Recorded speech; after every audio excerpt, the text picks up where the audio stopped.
我哋一齊讀希伯來書13章15節，預備起。我們應當靠着耶穌，常常以頌讚為祭獻給神，這就是那承認主名之人嘴唇的果子。呢一刻就讓我哋同心合一，用詩歌、頌詞、靈歌彼此合一，口唱心和，將一切最好嘅嚟到獻呈俾我哋嘅主。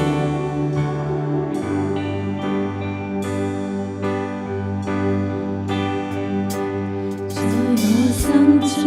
有千百萬心聲，愛情獻給我天上的主，願讚美頌揚都一一歸給你，主你是偉大完美，在我心中有數不盡感恩，愛情獻給我天上恩主，願見證傳揚主恩典多望你，感激你常顧念扶持，齊真心情獻讚美給你，盡我心意頌唱會變的詩句，齊舉手呈獻敬拜永遠歸給你，為你我獻上頌讚。讓我哋帶住一個感恩嘅心，繼續嚟到歌頌讚美我哋嘅神。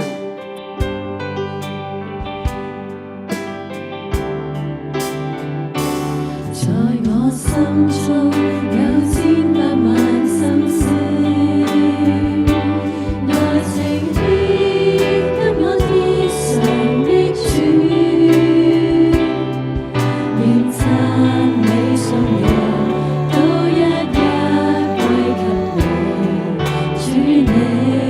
是偉大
一切榮耀頌讚都歸俾我哋嘅主。